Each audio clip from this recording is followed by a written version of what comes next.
have your money, Jubal. I followed you too far not to. And you'll have to kill me first. Then I'll kill you.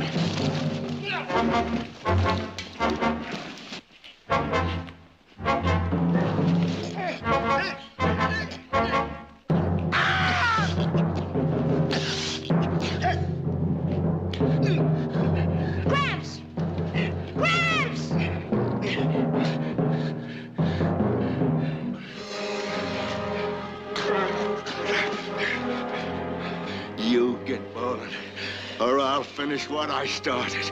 Get!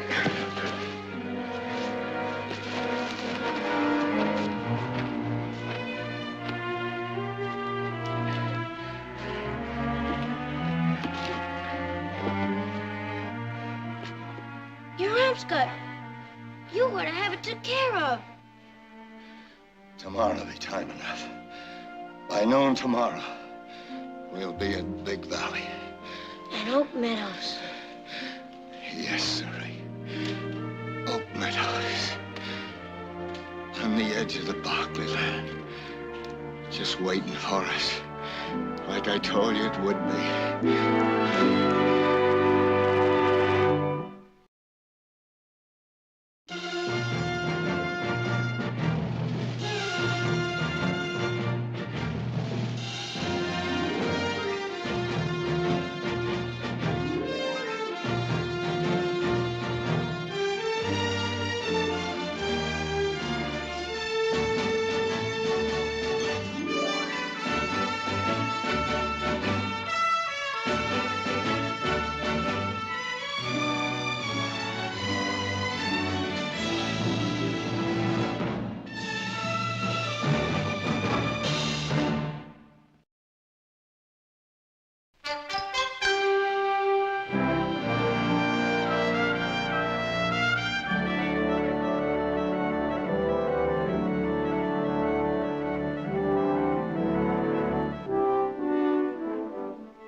Chairman, in anticipation of the importance of this meeting and what we hope to accomplish this day, I've had my assistants prepare a complete and documented presentation for your examination and evaluation. Now, this first document contains the total amount of the Valley's production for the last 2 years. Rather an impressive undertaking. Thank you. Now, these are the latest census figures, which break down to show the total amount of the Valley's contribution to the state's consumption of food, timber, leather goods. Mr. Chairman, may I ask that you direct Mr. Barkley to get to his point? He's trying to do just that, but you keep interrupting. You're out of order, young man. Mr. Chairman, unfortunately, my brother is unfamiliar. Go on with the issue, Mr. Barkley. Now, these are the projected figures of the Valley's potential production if a dam were to be constructed in the area that we have suggested. A dam, gentlemen, could mean the influx of new businesses that would affect the entire economy of this West Coast. Gentlemen, the potential that lies there in that valley is limitless. It would seem young Mr. Barkley has inherited some of his father's political ambitions. I was not aware that the state's general well-being was a political issue. Or could it be that it's the Finance Committeeman's instructions to make it one? It is political to this point, Mr. Chairman. My party made a promise to the people at the last election, a promise to watch very closely state expenditures. We intend to keep that promise. The majority party's desire to honor a campaign commitment is most commendable. However, if I can point out a way that that promise can be kept and at the same time the dam can be constructed, would the chairman consider keeping this hearing open for a time longer?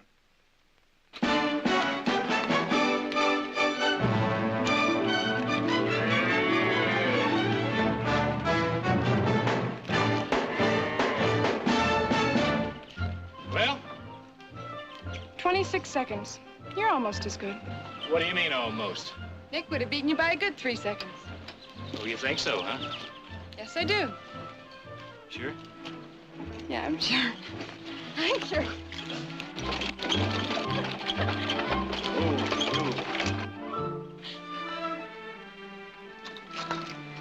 Morning. Howdy. I can see I'm on Barkley Range. You both have Tom Barkley's mark. Where's the All River sniper at? My father's dead. Tom's dead. 6 years ago. Who are you? Who'd you say you were? Your ma, she ain't dead, too. She's at the house. My God, Tom's dead. I'm Chad. He's Jubal Tanner, my Gramps. And we come a long way. Yeah, where from? Camino, Calaveras, and a few other dozen gold camps thrown in between. Gramps got cut. His arm needs looking to. All this fuss over a little scratch? Jubal? Victoria.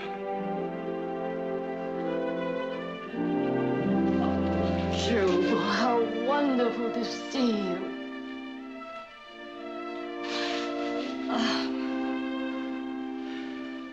The years have been good to you, as it was meant to be.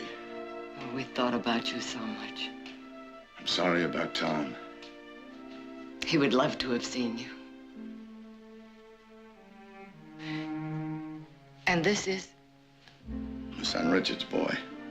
Richard, is he with you? No, he and Chad's ma died of the fever when Chad was a baby. Chad. I think Chad could do with some hot food. Am I right? Gramps? You're with the closest thing to a family you got, boy. You're hungry, say so. I'm hungry. Well, you get a bath first. Come on. You'll find some clothes for him in the trunk in the spare room. Mr. Tanner's arm needs to be bandaged. Oh, what happened? Nothing. I got in a little scrape. Let me fix it. 30 years. Where has it all gone to? Some have been into this ranch. This house. Those two fine young ones of yourn. There are two more. What about you? Chad's all. I never married again. Besides Margaret, there was only one other worth marrying. My best friend had done that. Why didn't you keep in touch? I did in a way. I heard of some of your doings. Tom's success here. Who would have thought? When the four of us came through here 30-odd years ago, who'd have thought that one day it would all be his? Tom did, remember? Yeah, he did that. And he said there would always be one particular piece of land for you. The piece of land he knew you would want. That's right. He put it in writing. Got it in these here letters. Why didn't you just come and take it? That's why I'm here now. Oh, not to take it. I mean to buy it. Jubal, that land is yours. No. Everything I got, I earned. I wouldn't be happy with it otherwise. I wrote to Tom, and I asked him to set a fair price. At first, he wouldn't. But finally, he agreed on an honest sum. There's the price. 6,000. I added 1,000 to it, because I knew the land would be worth more. That's where my 30 years went. Jubal, please. No.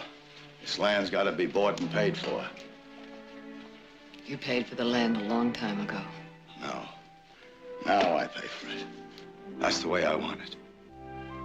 Now Oak Meadows is mine. Oak Meadows has always been yours.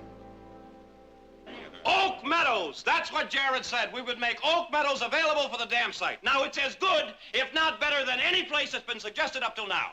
How did he swing it? By offering the land at 50 cents an acre, a quarter of its value, and by showing them all they have to do is fill that narrow gorge at the south end of Oak Meadows, and we've got a dam! Yay! Hey, Nick, when are they gonna do it? Well, a special committee is going over Coldest construction plans right now, and we should get the good word any day.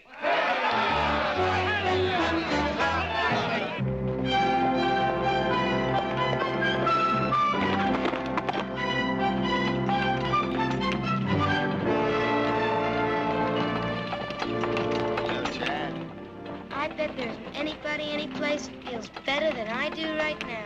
Except maybe me. No, there's no sense in that at all. Nick, please lower your voice. I've heard the people talk of a dam in this valley since I was a kid. It will just have to go somewhere else. It'll be Oak Meadows or not at all for a long time. Meadows belongs to Jubal Tanner, and I doubt very much if he will sell. We'll see to your Jubal Tanner. Nicholas, I forbid you. I don't want you or anyone else putting pressure on Jubal to sell. Oh, Mother, you won't get any pressure from me. I'll not do any of the pressing, I promise you that. But when the people in this valley hear that they've lost their dam, your friend Jubal Tanner will learn the real meaning of the word pressure.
It's been a long time, old girl. Feels as if it's been a mite lonely. I'm right sorry. Never figured it'd take me 30 years to... It's all there now. The richest boy with me. Fine young'un. His ma's kin tried to take him when she and Richard passed. Slight chance. We're gonna build a cabin up yonder ways.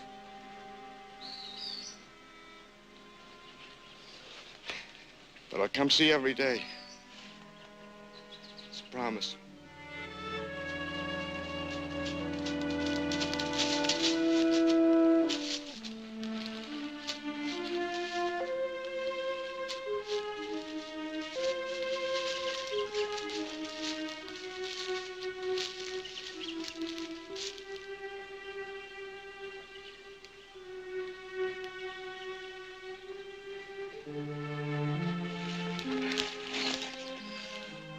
I miss you, Meg.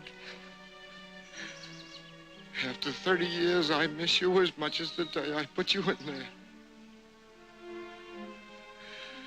A hollowness came over me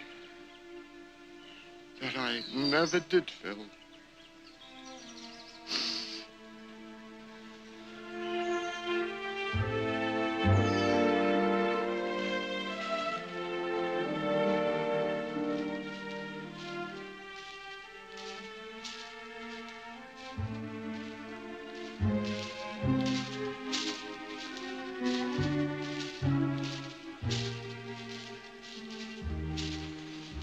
Stop by your camp. I come by to see Margaret. I'm sorry it's grown over. Tom used to keep it up. Jubal, this is the first time since... Well, this is the first time I've been back to this part of Oak Meadows. All these years. Well, you'll come by more often now. I mean, we'll be dividing the visit between here and your place. Oh, Jubal.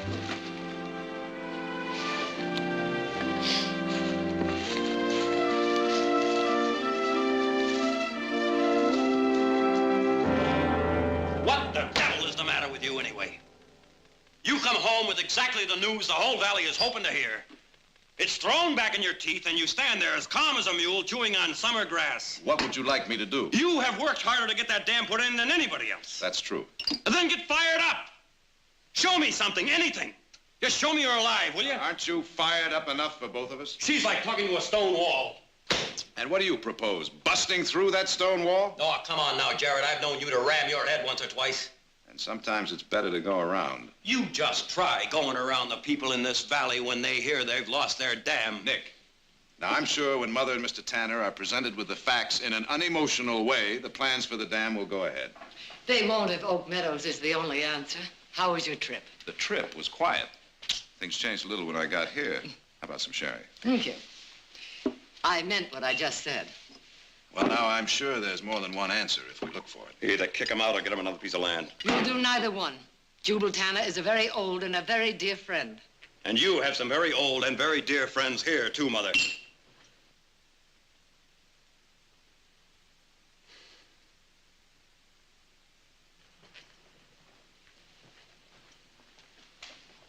Now, Mother, I'm sure whatever reason you have, it's a good one. But you have to consider the fact it'll be affecting hundreds of others. Your father promised Jubal that land long before any of you were born. And I'd be the first to do what Father wanted. But wouldn't he have wanted the dam, too? So do I. But we don't own the land. The deed hasn't been signed yet. Since when does a Barkley need his signature to make his word good? Some broken down old nobody drifts in here looking for something. Easy now. I drifted in here 6 months ago looking for something. That was different. Was it? I was looking for what I believed was mine. A place to set some roots down. And that old man, he's looking for the same thing. I just can't see how I can argue against it. Couldn't we at least offer him another section of land? Your father and I helped him bury his wife at Oak Meadows. What other section would you suggest?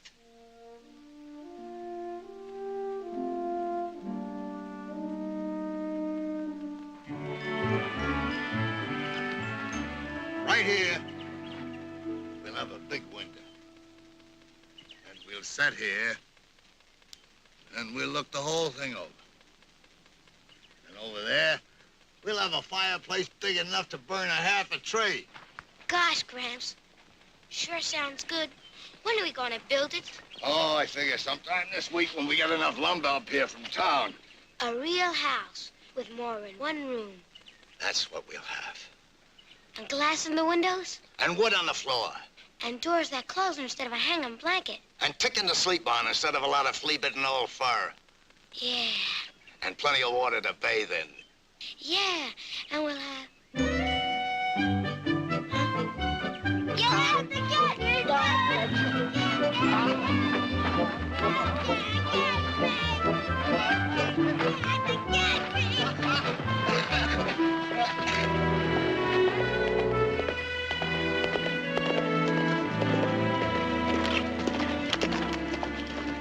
What do you want? Seems you're set up here for quite a time. Well, for long enough. Well, this is a squatter country, old time. I'm afraid you're going to have to clear out. Now, hold on. I'm speaking for the owners. This is my land, bought and paid for. Well, I don't know who sold it to you, but I guarantee you've been taken. Well, I got no idea what that means, and I ain't sure I care. It means this whole area is going to be flooded soon. It means there's going to be a dam built up here. Gramps! Don't you fret, boy.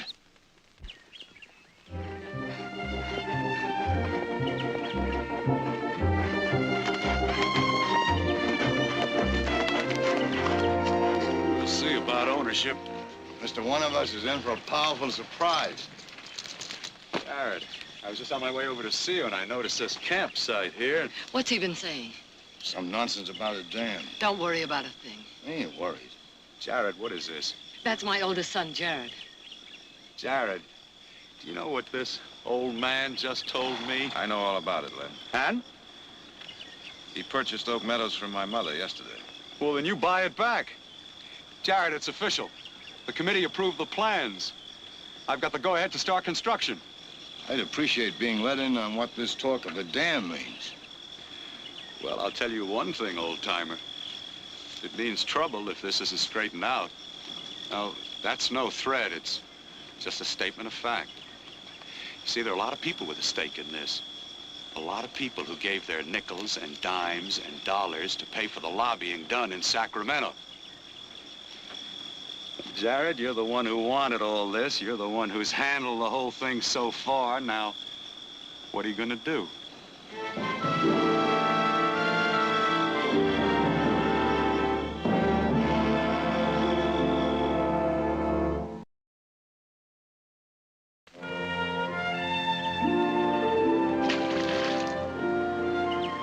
for I don't know how many in building it. Then there'll be new farmland and more people to work that land.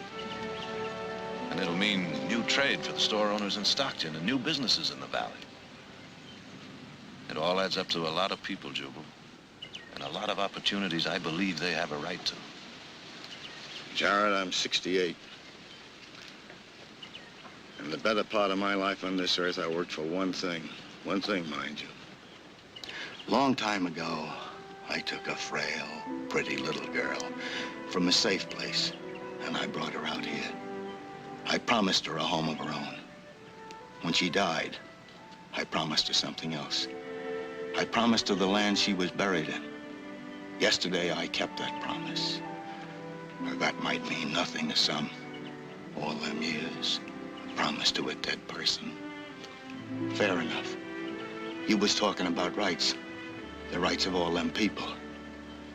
I figure each by themselves are only one, just like I'm only one. And I got rights, and I own this land, and by gar, I'm going to keep it.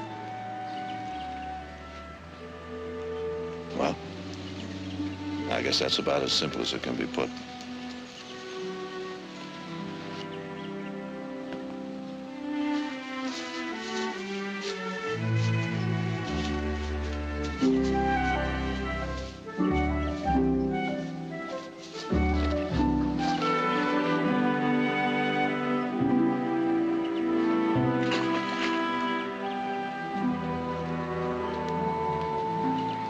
Well, I tried.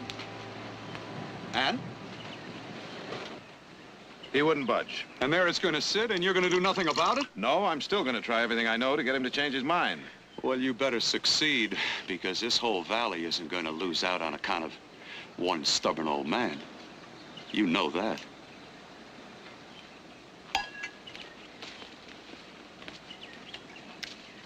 Jared, that stubborn old man was once a very young, very determined young man who was very much in love. Believe me, he is not going to change his mind. You could help me. No. No, I couldn't.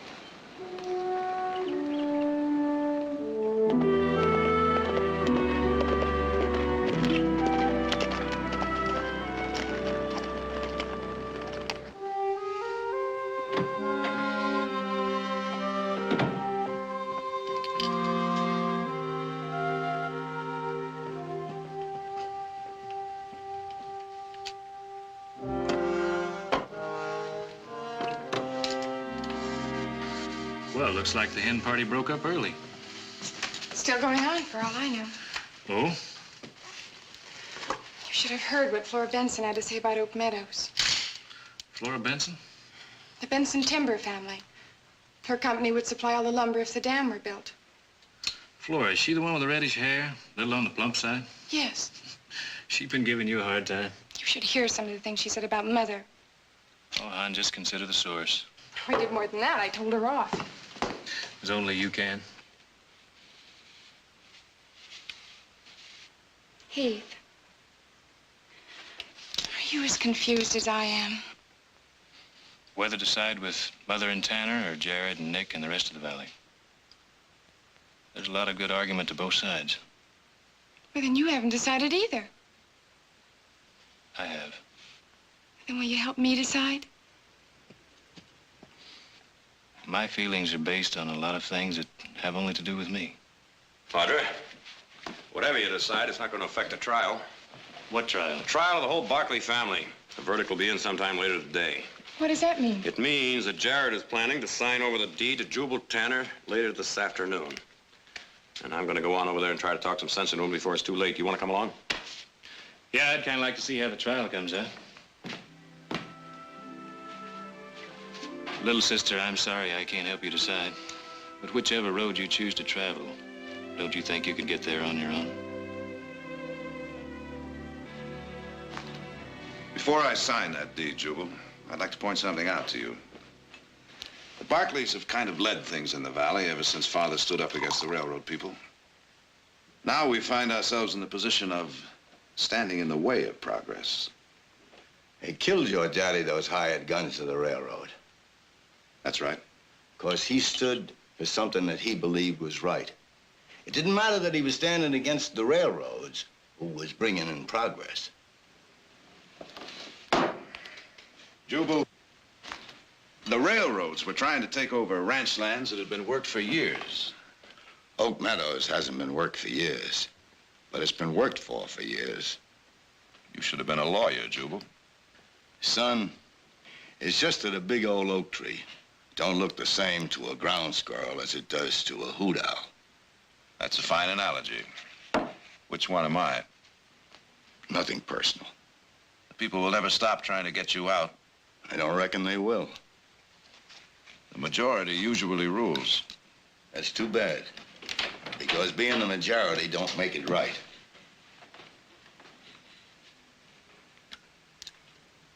Jared, don't do it. You can't turn against the people in this valley. I'm not turning against anyone. That's exactly what you're doing if you sign that deed. When I sign this deed, I'll be honoring an agreement made by Mother. Oh, now, don't throw it all up to Mother. Nick. Now, why don't you and Heath go buy yourself a beer? I don't want a beer. He's been sitting in one place too long. No, now, listen to me, My Jared. name is Sarsaparilla. Listen, Jared, I got just as much to say about this as anybody else. Nick, do you think this is easy for me? Do you think I like seeing all that work go for nothing? It's just that I'm trying to be a hoot owl and a ground squirrel at the same time. I guarantee you it's not easy. I guess that's supposed to mean something. All of a sudden, I've got a thirst. Well, I haven't. What do you say, boy? A big sarsaparilla? Yes, sir. If Father were alive, I know what he'd say. And do.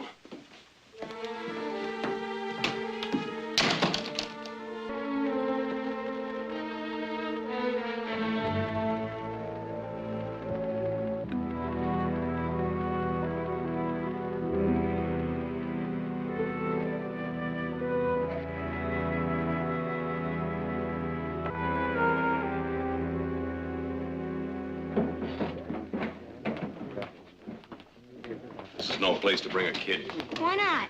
Raised in a mining camp, he knows what a saloon looks like. I've lugged more than a few growlers for the miners. Penny a bucket. Well, you know, I used to make money the same way when I was a kid. Yeah. Did you ever lick the foam off the top of a can? Just once. Graham smelled it in my breath. Never tasted it since. Did you ever sneak rides on the cars down into the deep mines? Did in Angels Camp. Oh, while you two cut up old times, you get myself a beer. And a big sarsaparilla. And a big sarsaparilla. 2 beers and a large sarsaparilla. You minding the kid while the old man gets Oak Meadows deeded over? Now, pulling your fangs, Dutton. For the first time in my life, I'm on your side. The rest of the Barkleys don't seem to be. For sure, the old lady ain't. You shut your mouth, or I won't be either. Barkley, where will you be if somebody tries persuading the old man? Crowell, even you wouldn't go after an old man and a kid. I used to take a big old fishnet, put the dirty clothes in, and throw it all on the stream. You know, a Paiute Indian taught me that. Nick, he used to make money washing the miners' clothes, same as I did. Sounds like fun. It's fun talking about it. Wasn't much fun doing it. No, it sure wasn't. That water got mighty cold, didn't it? The worst time was when it rained. The camp streets turned to mud clean up to your knees. And it'd slide into the tents and get into the blankets and everything. Boy, oh boy, sure made sleeping a bit uncomfortable. You lived all the time with your grandfather, boy. As long as I can remember. Wasn't there any other kin that you stayed with? Got an uncle in Denver. But I'd never leave Gramps. Tough things was at times. Oak Meadows always seemed a long ways off.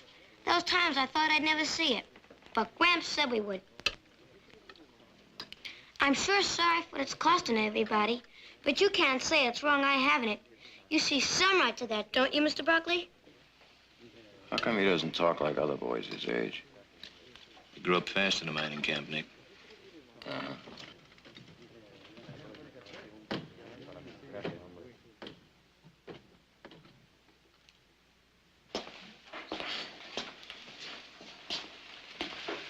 Jubal, let me get you a chair. Thank you, son. You can still make a fair profit if you sell right now, old man. Appreciate your offer. It ain't no offer, it's a warning. That damn going in means work. No sourdough looking for a place for his bones to rot is going to take no jobs away from us. Is this a private finger-jabbing game, or can anybody play? The lines are drawing mighty fast. And you're pulling them pretty tight, Dutton. I'll take the opposite side of this suck egg anytime. Right now. Get him.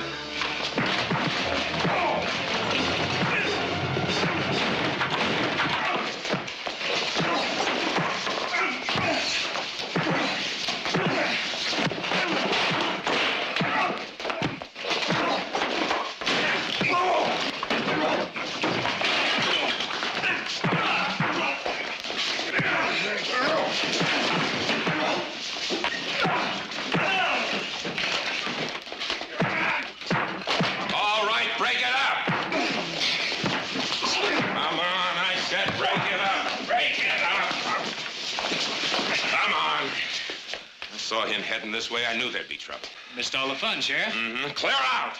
Now, there are two sides of the story. There sure are. And I never thought I'd see a Barkley on the side which was against bringing water into this valley. Oh, now, wait. Now, get! Or I'll have you all arrested for disturbing the peace. You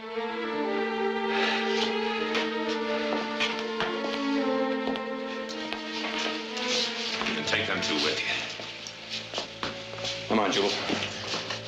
Come on.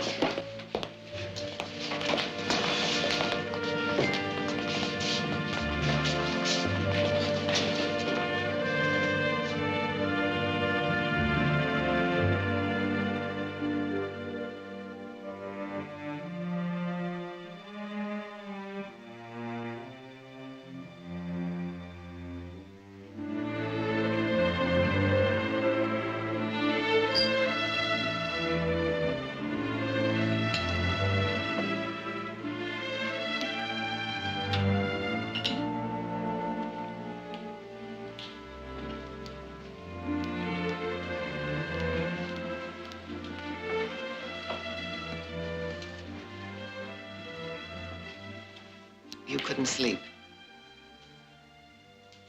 No. When your father was troubled over something, he used to look for answers this way, too. I could use some answers. Why is it, when we grow up, we hold back instead of coming right out and asking, like you did when you were a little boy? Whatever reasons you have for backing Jubal Tanner are your own. I have two reasons. Len Calder is going to press for a suit of eminent domain. I presumed he would.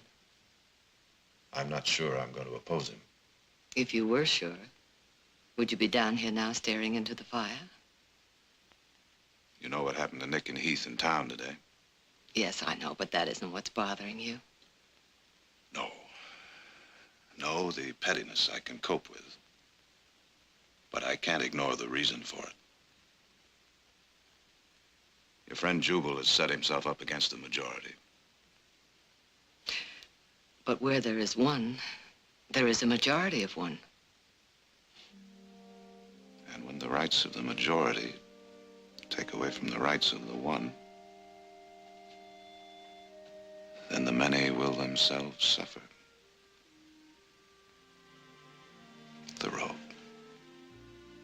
Isn't that the intent of the law? The protection of the individual? Like Jubal Tanner. And your father. No one could take away from him what was his. Not even the railroad who killed him. There are some who say your father's principles killed him. Well, he was a man who would rather die for a principle than live without one.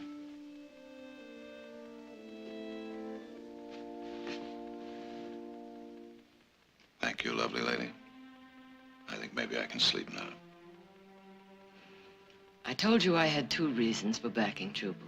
And I told you whatever reasons you had were your own. Yes, but I want you to know the other one now. A long time ago, when I first married your father, Jubal Tanner married my best friend, Margaret Putman. We came west through the valley together. There was a fire all around us. Your father was off hunting. Jubal, Margaret, and their son were riding in the wagon. I was riding horseback. When I was thrown, I cried out. Jubal stopped and ran back to help me. The team bolted, and Margaret was killed when the wagon overturned. We buried her in Oak Meadows. And I've never forgotten nor forgiven myself because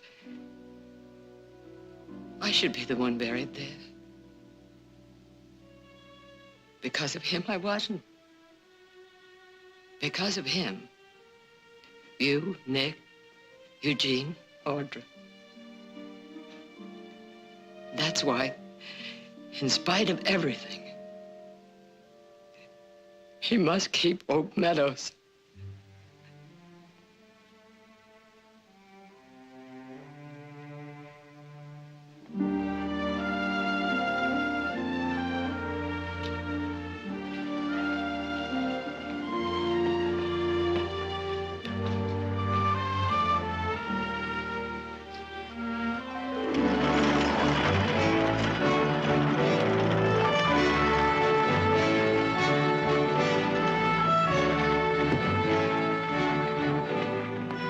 Morning, ma'am. Morning. Well, this is all of it. Oh, howdy, some people.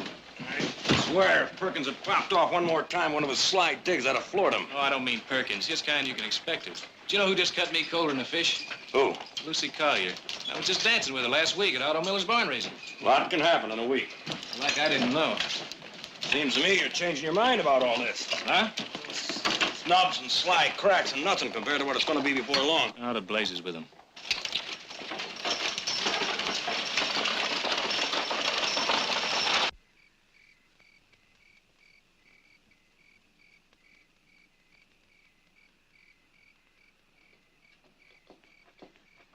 What are you doing up?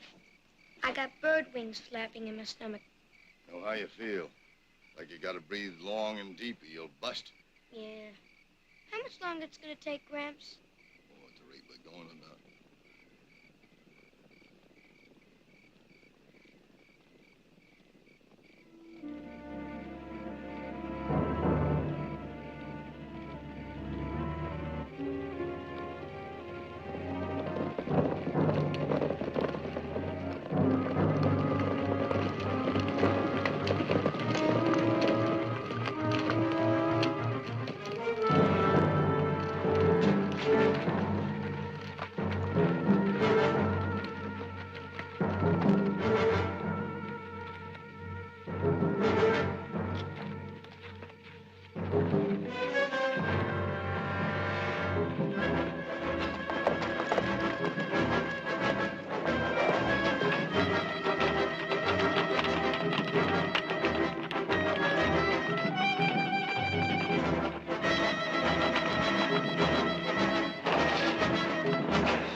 You just pack up and go back where you come from, mister.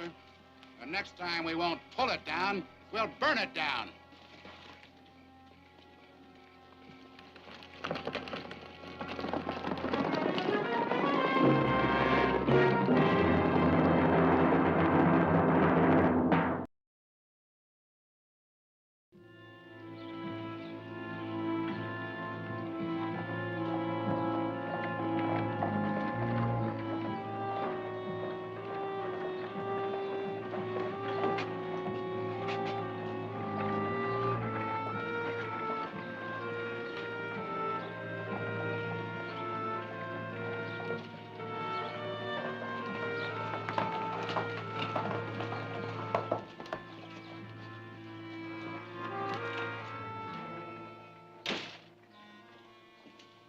Kind of get the feeling that maybe that old man thinks we didn't mean it, what we told him last night?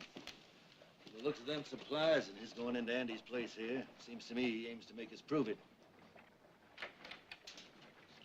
Now, ain't that kind of foolish, old man? You might still could get a good price. You're wasting your breath. You may bury me on that land, But you'll never drive me from it. All right. That's the way you want it.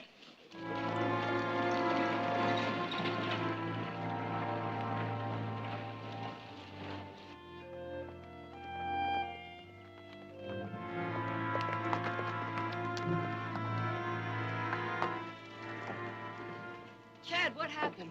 Bunch of riders came last night. Where's your grandfather? In town. Be back directly. He's all right. Yes, ma'am. A little mad, but he's sure all right. Did you get a good look at those men? Yes, sir. They're the ones your brother's tangled with in the saloon. You're sure? I'm sure. Me and Gramps were standing just over there. Well, I'm glad they didn't hurt you. Just frightened you.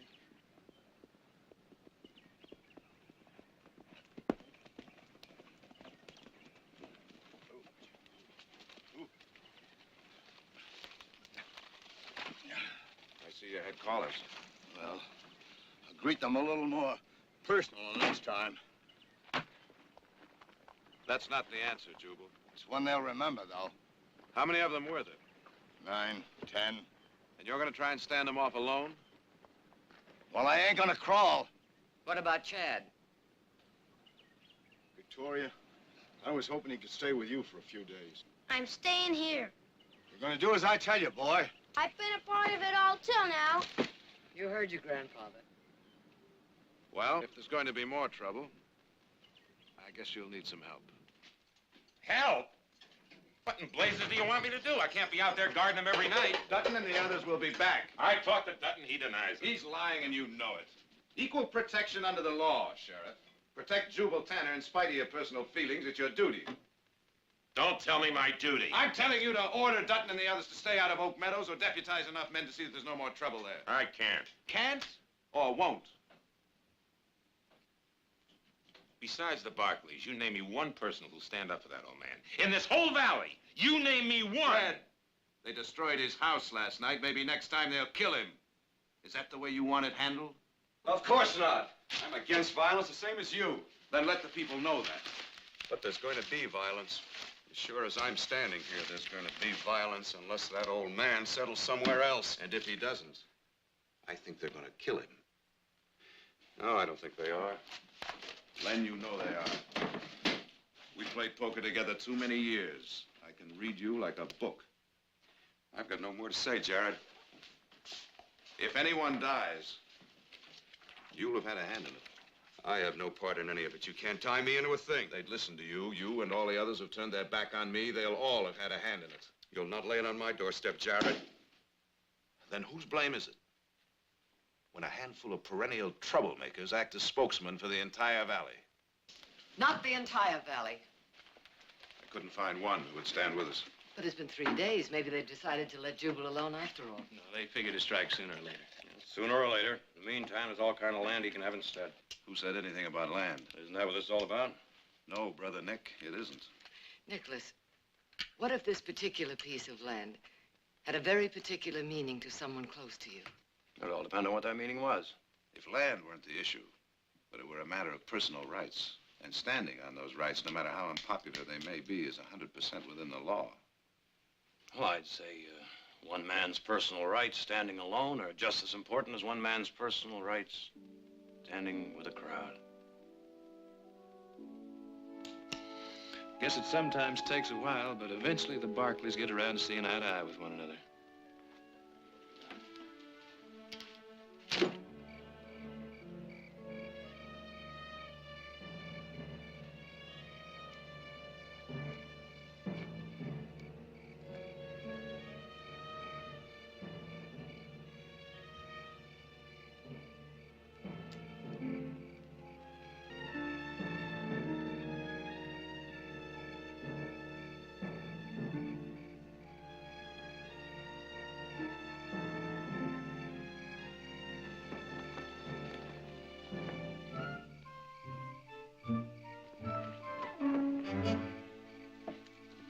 Why aren't you back at the house where you belong?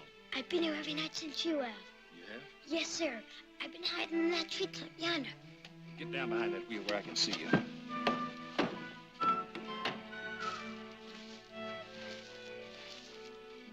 And lie flat.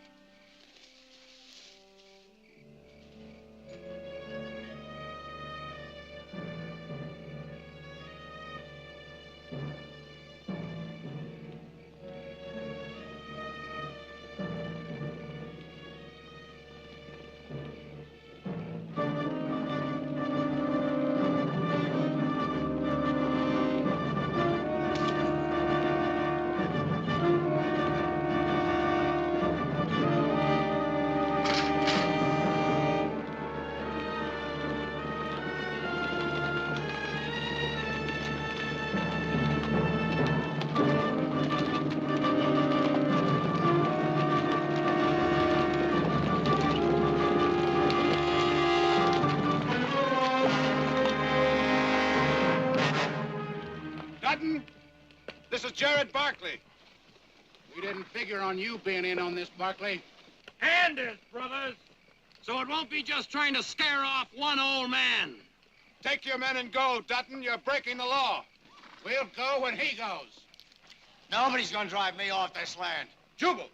Jubal, get back!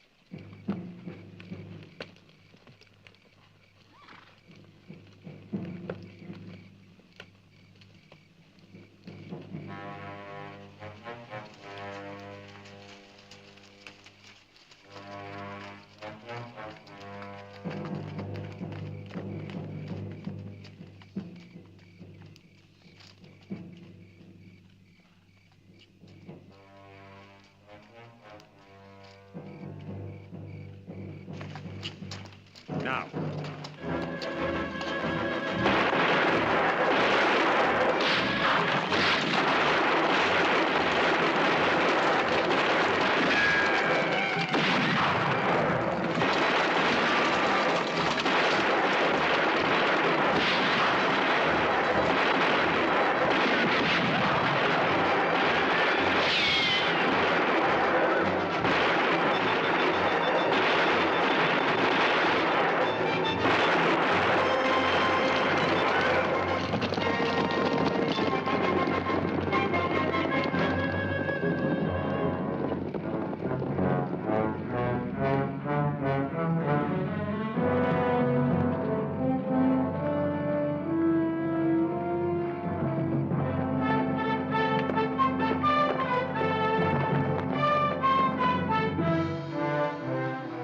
Found out.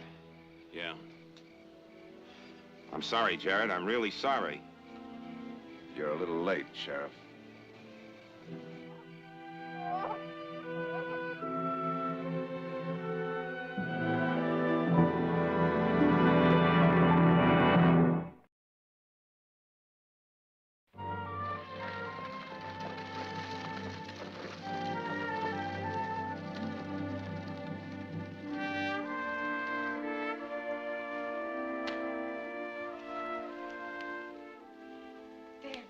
That looks much better. Just try not to keep tugging at it. I'll try. And tell your uncle to write us that you arrived safely. Yes, ma'am. How about an apple, Chad? Well, everything's in order. Chad, here's your train ticket. And here's a bank draft in your name for all the money your grandfather saved for that land. Thank you, sir. You figure the dam will go in now? Yep, I think so. And you know, Chad, they held a special council meeting in town today. And everyone, the sheriff and even Len Colder, wants you to know how sorry they feel. That's just words. No, more than just words. They want your permission to name it the Jubal Tanner Dam. I don't know.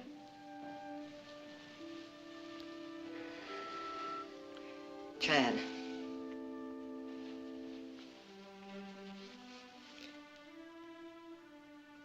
Chad, you can go on being bitter about what happened. But that's not the way he would have wanted it. I know that for a fact. The Jubal Tanner Dam. You tell him fine. But if it has his name, it better be the best dam in the whole world. Boy, you don't talk or act like any kid I ever met. Sure doesn't. Come on, we'll miss your train. Hey, what time is this train? Would you like to drive with me? Hey! My stuff! Come on, boy.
going through town, I better send a couple men with you. If anyone wants to take a shot at me, a couple of men more or less won't stop them. Open the gate.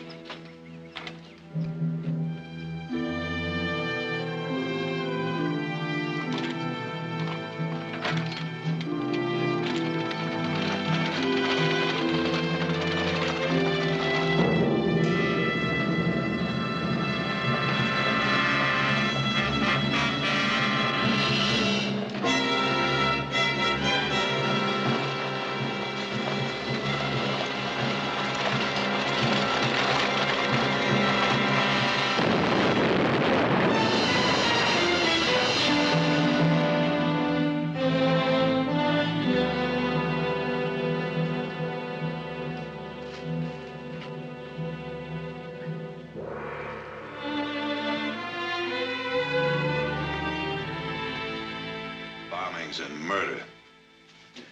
I don't understand it. We've never had trouble like this at the mine before. How deeply involved are we? Enough to get hurt. 10,000 shares. Well, then why do we sell out? Because since the strike, we wouldn't be able to get anywhere near their market value. If the governor had any guts, he'd move the troops in up there. Now, wait a minute. They're destroying private property. Troops aren't the answer. Well, what is the answer? Nick, why don't you ride up there as soon as possible and find out what it's all about? Tomorrow morning. Better let me. Sounds like my kind of job. Well, what makes you say that? Oh, I've seen the elephant and heard the owl, brother. You haven't. Worked in the mines, remember? I'll leave in the morning, Jared. Oh, now, wait a minute. Keith is right. Nick, what do you say? Well, I got other things to do. All right, then that settles it.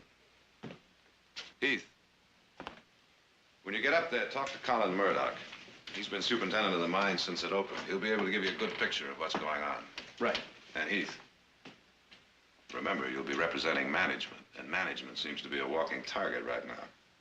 You watch yourself. Yeah.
Drink, whatever you got to eat, and a room for the night.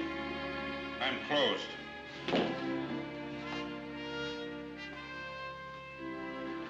You don't look closed.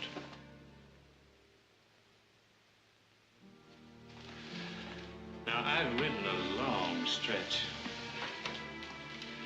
And I'm tired, and I'm hungry, and I'm thirsty. Now, when a man feels like that, he gets irritable. Gets annoyed at little things. I don't want no trouble, mister.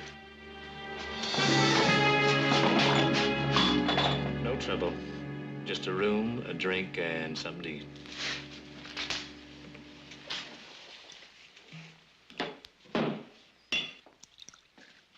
Make it two, Newton. Shut up. Gentlemen won't mind buying a lady a drink. Beat it. Oh, let a girl make her rent, will you, Newton?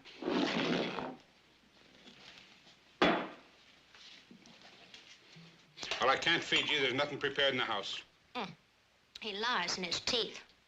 There's a whole leg of cold mutton lying in his cooler. I told you to shut your mouth. Now I'll set it free. You stand back, you dirty Now, man. dear I'll girl, brain put you. it down, dear girl. It's Brain the only decent drop in the house. Let's have the mutton. It's a fine thing a man can't call his house his own. Who asked you to butt in? I can fight my own battles. Sure you can. Another second, I'd have that big slob laid out with the whiskey and glass oozing out of his ears. Well, now, you heard what the man said. You wouldn't want to waste the last decent drop of whiskey in the house now, would you? Hey, you talk good sense. To your health. And yours. Are you planning to spend the night? Planning on it. We asked Newton for the key to number 8. It's the best room in the house. I know for a fact the sheets was changed only a week ago. He'd hardly been slept in since. And don't let him tell you there isn't any room. Now, you're not going to spend the night. Now, why can't he spend the night? I don't want any trouble in my place. You wait till himself hears about this. Ah, the back of me front to himself and you too. Look, you don't want to spend the night in a place like this. I own it, and I wouldn't stay here if I had any choice in the matter. Look, the beds are hard, and the bugs, you know. Oh, terrible bugs. Big enough to throw a man out in the street and leave them there to be eaten at their leisure. Let's have a key. It's only 9 miles down the road to Sonora. Oh, it's a grand town, with a decent hotel. And girls. Ah, they got the finest bits of fluff in the motherlode country down there in Sonora. Number 8 key.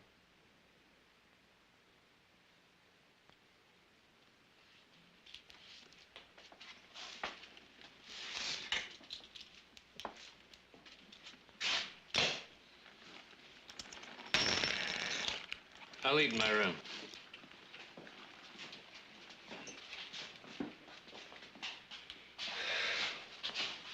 All right. You heard what I said to him. I tried to make him move on, didn't I? Well, didn't I?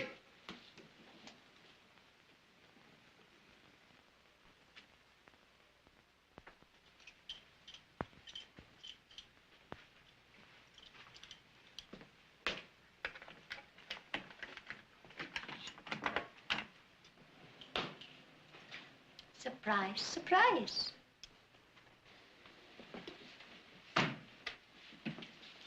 What are you doing here? Well, I thought you might like a nightcap. So I brought up the bottle. That's all? What's your name? Bridie. Bridie what? Bridie Hanrahan. Go ahead, help yourself.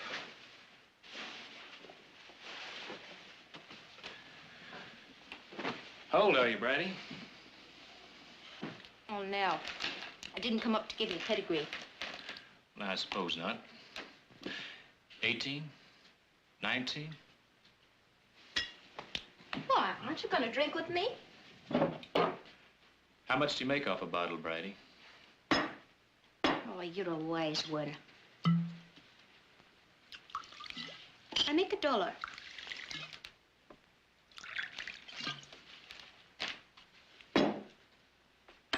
That's 10. What's it for? Information. That's a dirty word around here. What are you, a company spy? Nope. That's what they think downstairs. Why? Well, you're a stranger. If I was to tell them you was asking for information, they'd have you dead as a mackerel before the night was out. Will you tell them? Or should I? They ain't paying me nothing. Who's himself? You can put your money away. I'm the sole support of my old father, and I can't afford to be killed.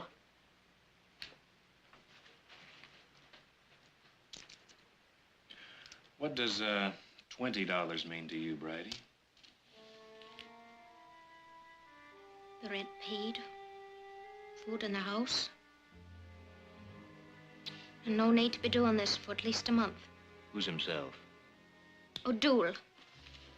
O'Doul. Can you pass the word to him that I'd like to see him? What for? Just get word to him.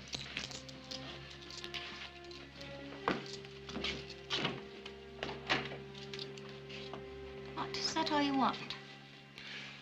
That's all, Bridie. You're a strange one. I suppose a gentleman like yourself can't be bothered with the likes of me. Well, you ain't so much. I hope O'Doul cuts your heart out.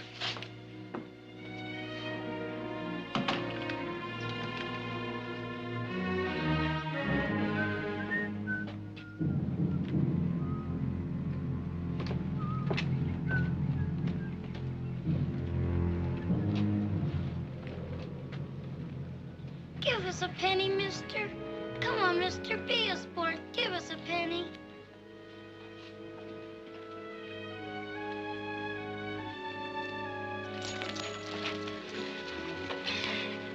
That's mine.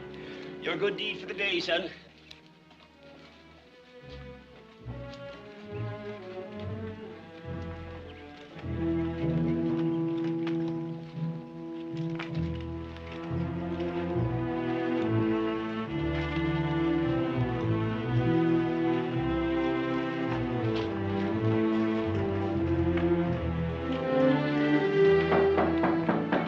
Come in.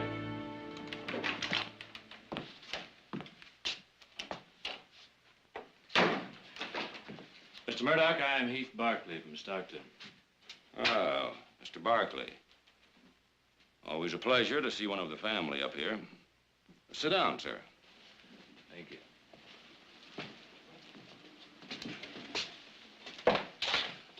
What can I do for you? It's about the troubles you've had up here. Now, the work of a few vicious malcontents. You've been shut down for weeks. I know, Mr. Barkley.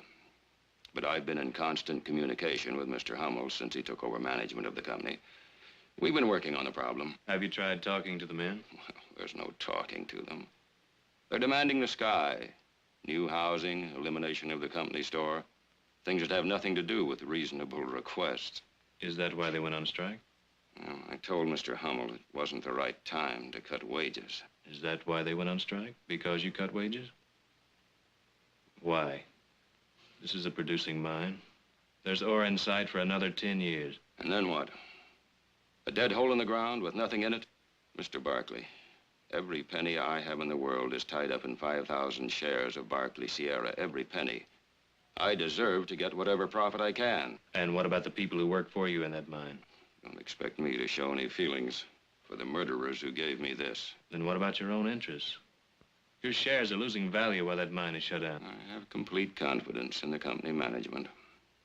In fact, I've given Mr. Hummel my proxy to vote my shares. He assures me the mine will be open in a week. How? The only way you'll open that mine is by using strikebreakers. Is that what you're up to? Mr. Hummel feels it's the only way. He assures me the Chinese are a docile and industrious people who will work cheaply. You're bringing in Chinese. You do that and you'll pull the cork on more trouble than you or Mr. Hummel can handle. Good day, Mr. Murdoch.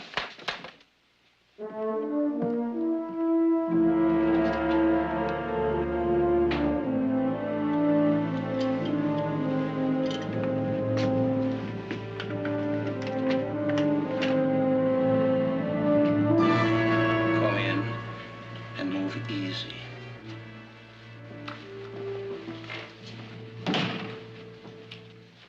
Hello, Dion. Heath. Heath. I didn't know it was you that was looking for me. You need that thing? When a man's on the run, You know how it is. It's been a long time, Heath. Since we worked in the mines, what are you doing up here? Organizing. The strike? Mm-hmm. Do you have a drink about the place? Sure.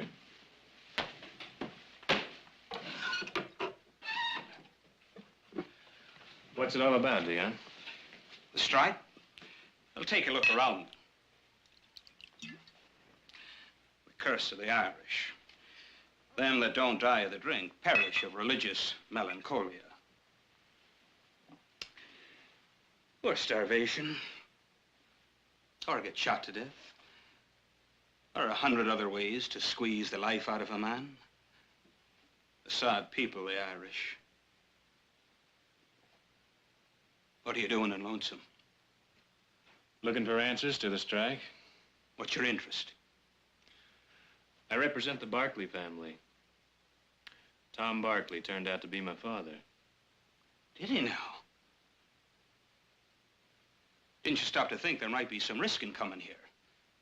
The bosses aren't popular in Lonesome, you know. I'm no boss. No. Of course you're not. Just a drop, please. No man that's worked in the mines could become a boss. It takes a fine gentleman who's never raised a callus to work men until they drop. Cheat them in the company stores and starve their women and children. Get off the soapbox, O'Doul. That isn't true. Have you gone blind? Can't you see what's around you? Ah, you've changed. The Heath I used to know would have been right out on the lines with us. And I would be out on the lines with you if you were going about it the right way. And we are going about it right. We're asking for decent wages, an end to company stores, safe working conditions. And how are you asking? With bombings and murder from ambush? Man, darling, it's the war we're in. You can't win that kind of war. Dion, listen to me. Get your people together. Form a committee to meet with the company management, to discuss your differences in an orderly manner. No. Why? It's not the answer. Let me talk to your people. Let them decide if it's the right way. I'll do the deciding for them. Well, that was Grand Tasted whiskey. I'll be leaving you now. Are we still friends? Now, that's a fine question to ask a man. Of course we are. But I wouldn't be speaking for others in the camp. The Barkleys aren't popular, you know. If I were you, I'd leave town in a quiet kind of a way. Within an hour or two.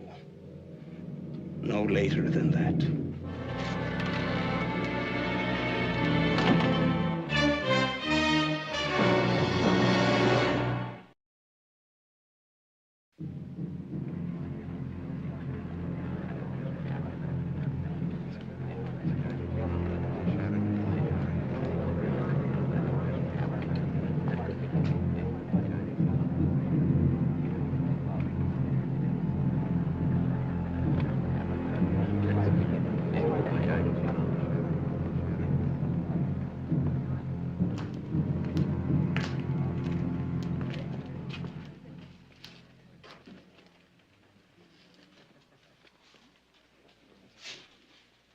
There.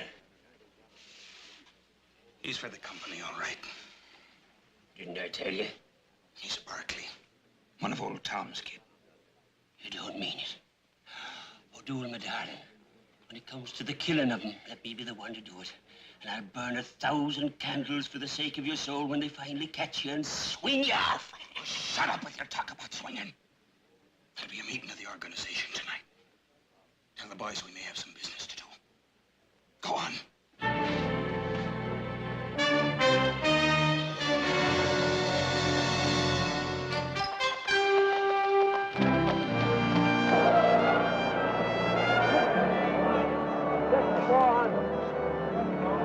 500 Barkley Sierra, 27 1/4. Aye, from Hummel and Bailey. 1,000 Cal Western Mining, 18 1/2. Making any money, Uncle Samuel? Oh, little, Brother Barkley, a little. Good. I'd like to talk to you for a minute, if I may. Make it brief, brother. Time and the tides of opportunity wait for no man. Ah, yes. What do you want to talk about? Barkley Sierra. I'm a very busy man, Brother Barkley. Maybe you better come around to the office later in the week. Now, Uncle Samuel. Right now. 300 Mirage silver. Well, what about it? 45 and a quarter. I understand you're bringing in Chinese strikebreakers. You heard that, did you? Yeah. My brother's in Lonesome. He wired me about your plans. Now, you know you can't get away with a thing like that, Uncle Samuel. You bring in 500 Chinese laborers on Wednesday, and by Thursday, they're scattered all the way from Camp Lonesome to the Barbary Coast.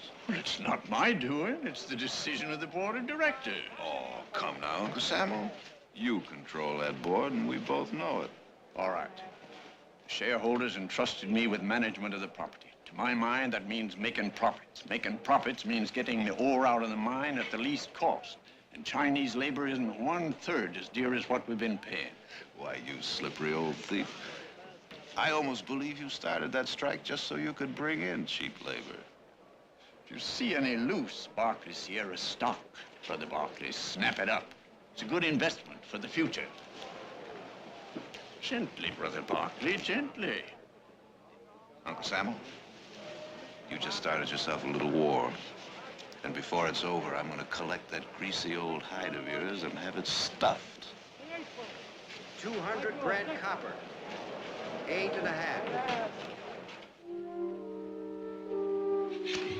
Don't make a sound over both dead. What's wrong? Get up and get dressed. They're coming for you. Who's coming? The Molly McGuire's. Will you get them over? Molly McGuire's. Oh, you never mind the questions. Do you want to kill us both? Why, you and your modesty.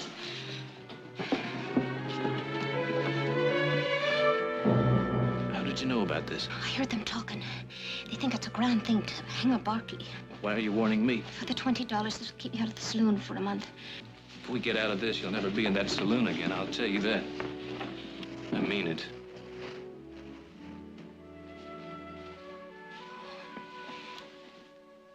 For the sake of the comfort it would bring me, Mr. Barkley, would you kiss me once? No, on the lips.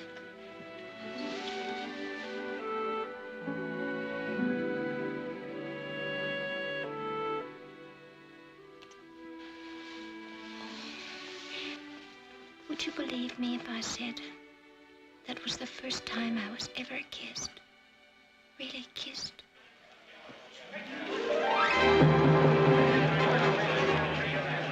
They're coming. There's a back way out of this ranch. Come on. Open your door.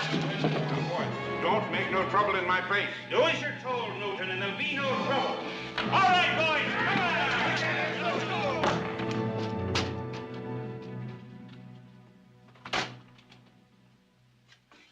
It's me home. You'll be safe here. Nobody'll bother Tim Hanrahan. Tim Hanrahan? Father. Whoever you are, tell my daughter not to bring her low saloon friends under the roof of my house. Mr. Barkley, tell me, Father, what happened. The Mollies were after me. Your daughter helped me. Barkley, is it? Oh, if I had me legs, I'd be out of the boys hunting you down. Father, Tell my please daughter now. if she's anything to say to me to speak to you. What is this? Father won't speak to me. He doesn't care for the way I put food in his belly and a roof over his head. I never asked for a charity. He'd rather I let him starve than me work in a saloon and him helpless as he is. Thank God her mother died before she brought this shame on us. And I wish you'd die. Leave her be! You stay here where I keep my eyes on you. Get back there!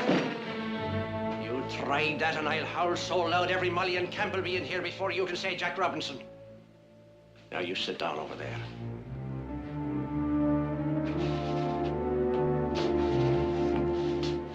I suppose you think I'm a hard man. I think you're a fool. Oh, if I had me legs, you'd sing a different tune, me pile. Do you wonder where my legs went? Down in the mine, that's where. When the rotten timbering collapsed. I should have died down there, and I would have. If it hadn't been for the hate that brought us here, and put my daughter in the saloon to earn the bitter bread to keep me alive. I'd keep scrapes me alive to curse the dirty name of Tom Barkley and all that come after him. I don't know anything about Tom Barkley's promises. Oh, well, we've got a long night ahead of us. I'll tell you the promises he made. And then you go back to your Barkleys and tell them why we spit on their name here in Lonesome Camp.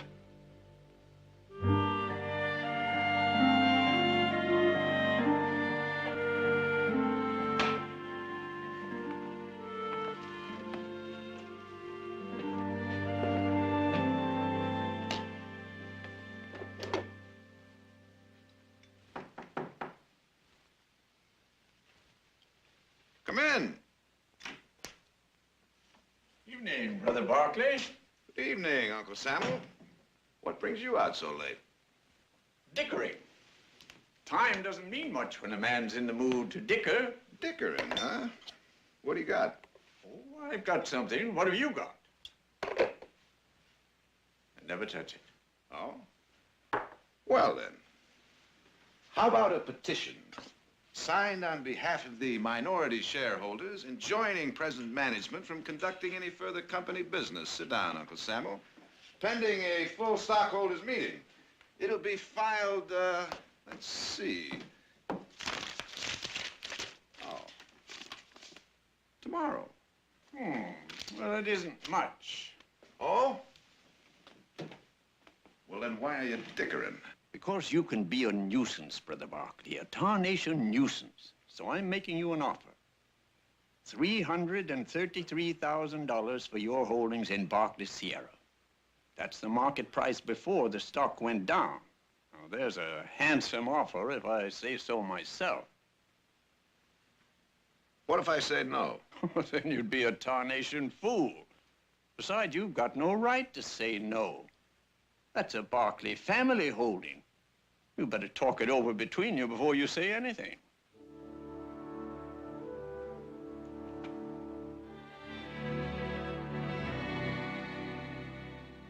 All things considered, Hummel has made us a pretty fair offer. We could get out of Barkley Sierra without losing any skin. You mean we'll get all our money back? Yep. And if we don't accept?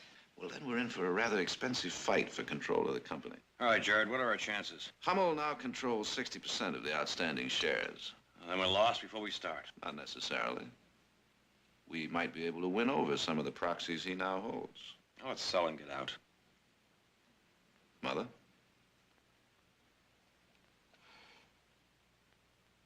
I wonder what he would say. I'll tell you what he'd say. Well, what are you doing back so soon? I didn't expect to be back so soon. I was chased out by men carrying ropes. They call themselves the Molly Maguires. Did you ever hear the Molly Maguires? Any of you?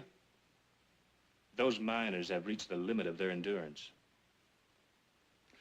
The Molly Maguire is one of their secret societies, a violent one. They have the strange notion that it's better to die fighting than wait like sheep. A very strange and unrealistic people. I don't think you'd like them. Funny thing is, they don't hate the company management nearly as much as they hate the Barkleys. Get to the point, Heath. Well, now, I was going to tell you what he'd do. Go on. He'd say, sell out. He'd say, wipe your hands of the whole dirty mess. He'd say, take your money and run. What happened up there? You think those men up at Lonesome Camp are striking against Hummel's management? His wage cut? Working conditions in the mine? Oh, you are so wrong. They're striking against him. Heath, I think you'd better explain that. And you explained to me his promises that were never kept. Good housing, safe working conditions, decent wages, schools for the children, and a company store selling at cost. Security for the old and the injured. What did they get? Leaking roofs. Rotten timbering in the mines. Dirty children playing in the streets and begging pennies. And a company store that charges 4 prices for everything. Do you know what they eat up there? Potatoes. Potatoes 3 times a day, 7 days a week. And praise the Lord when a miracle puts a bite of meat on their plates once in a blue moon. And as for the old and the crippled, oh, they've got it fine and easy. If they have a daughter who works in a saloon to keep the company roof over their heads and enough food from the company store to keep them alive, what he promised them was hope. And what they got was a kick in the teeth. That is why they hate him. I don't believe it. I don't believe it. You're very young, and the young are very intolerant. You couldn't understand a man like your father. You couldn't understand how a man might make promises in good faith and then be unable to keep them. You only heard one side of the story. Don't pass judgment on a man you never knew until you hear both sides. I've always had faith in my husband, and I still do. But if he was at fault in this instance, then we all are at fault. Your father left us a heritage of wealth and power and land. And he also left us his obligations. Jared? Yes, Mother? Fight Sam Hummel with everything we've got.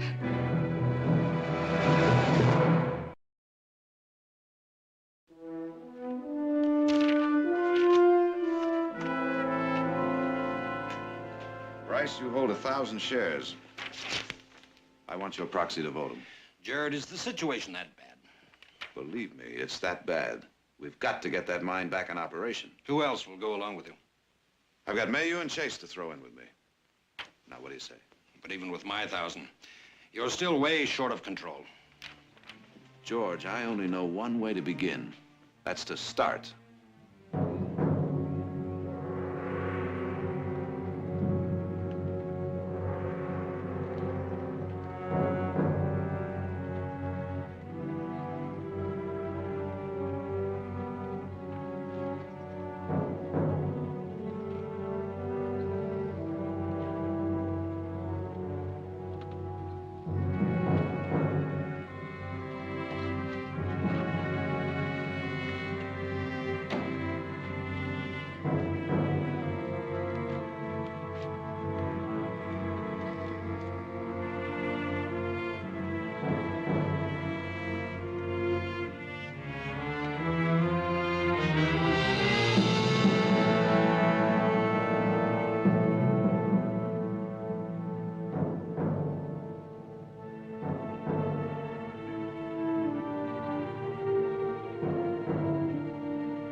Is this what you wanted, Murdoch? I didn't want murder. You've got to believe me. I didn't want murder.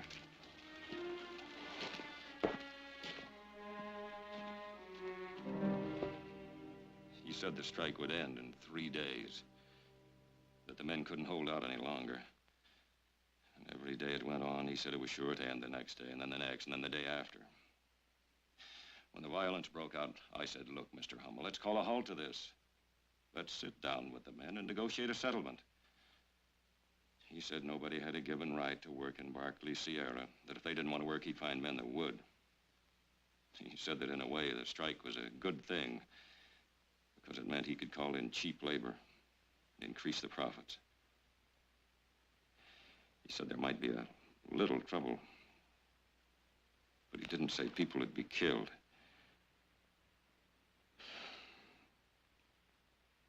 What can I do?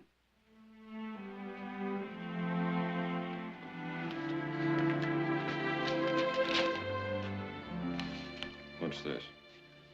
Your proxy signed over to Jared Barkley to vote your 5,000 shares as he pleases. You wanted to know what to do? Sign.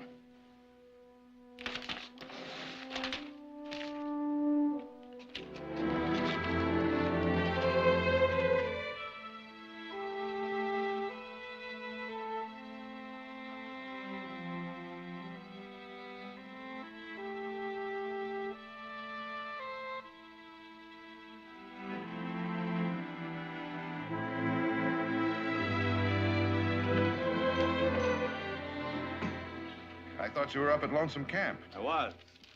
Got a little present for you. Murdoch's proxy. This does it, boy. This does it.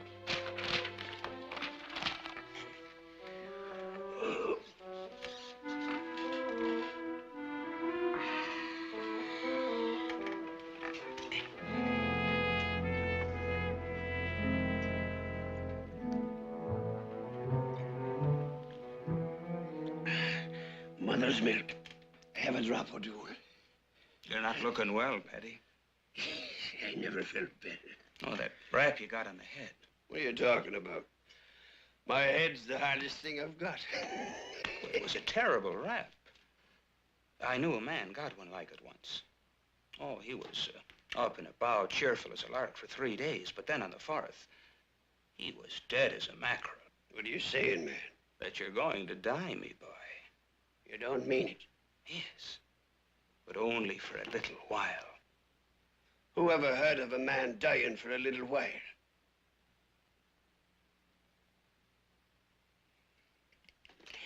You got a plan, O'Doul. What kind of a plan? Well, the cemetery is inside the company fence. You need a burial permit to get past the guards. Need I tell you that a dead man is required for getting such a permit? They say there's going to be a new management and a settlement of the strike. Do you believe it? It's a trick? We're in a war, Paddy. A war between the likes of us and the landlords. A dirty landlord's trick. Oh, we're not just fighting the Barkleys. We're fighting all the bosses and all the mine owners. Why start anything now when the trouble's almost over? I'm telling you, we need the violence. We need the men in the other camps to know there's such a thing as the Molly Maguires, ready to fight for them against the bosses. What are you going to do? Blow up the works. Oh, that's a grand plan. Then are you with me? Oh, Paddy, you'll be a famous man. How long do I have to stay dead? Only a day or two. Will I have a wake? A grand wake. It's the height of my career. I'll be attending my own wake.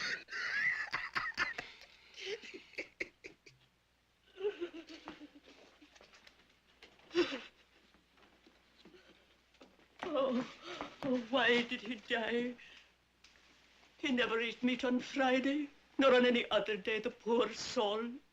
He was pure in his thoughts about women. He never missed the sacraments. He never gave way to sins of lust. Why did he die? Oh, why? Why did he die?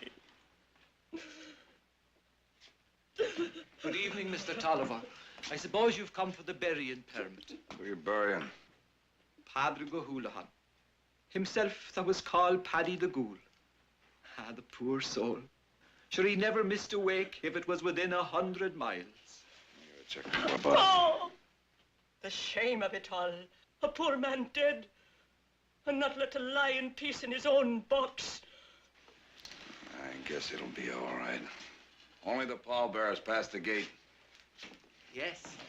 Yes, Mr. Tolliver.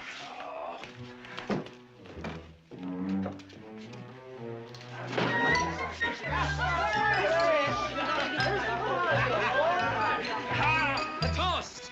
A toast to Paddy the Ghoul! Dying is a terribly thirsty business.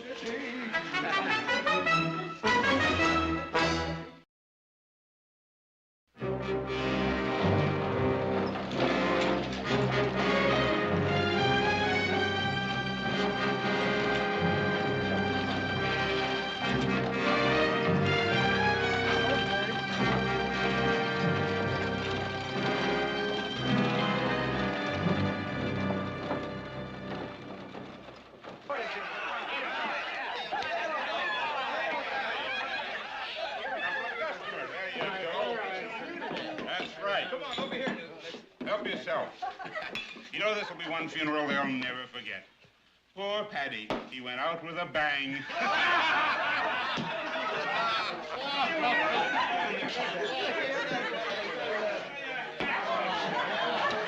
Oh, the French shall have the way, and break a day, and the rose and all the days, and the sunburn box.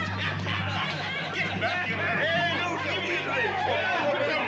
Look, I'll spring down to the house if you don't give me a drink.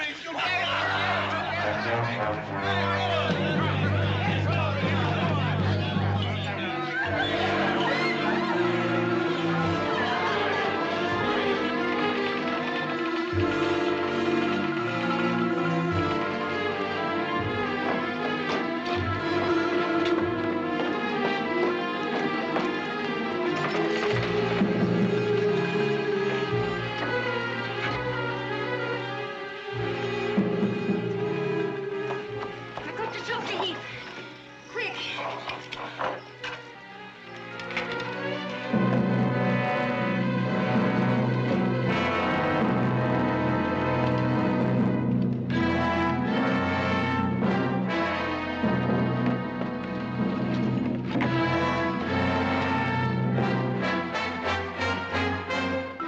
I just saw Paddy at Newton's. He's alive.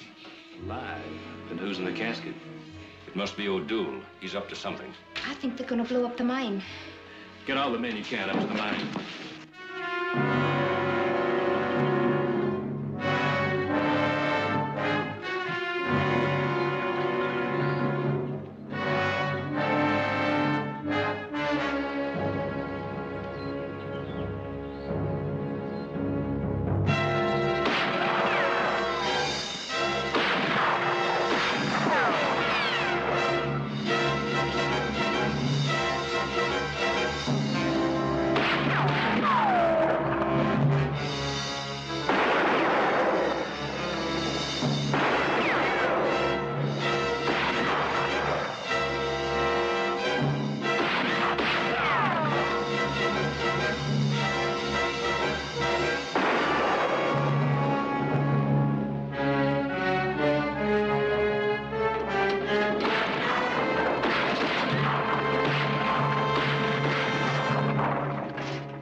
O'Doul!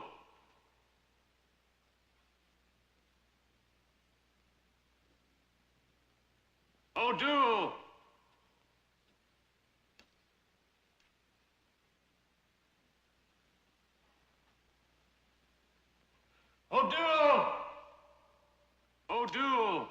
talk to you.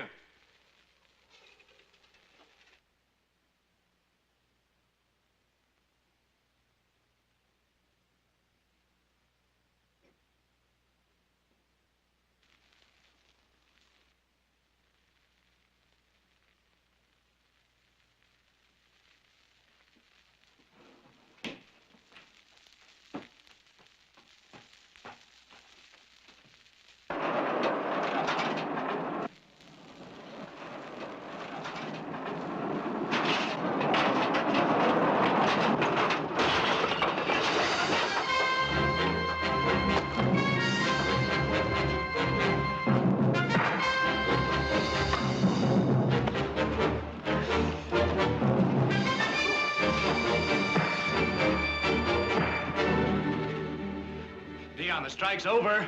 I should have killed you the first time I saw you.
Goodbye, Murdoch.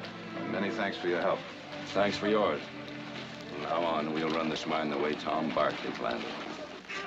You do that.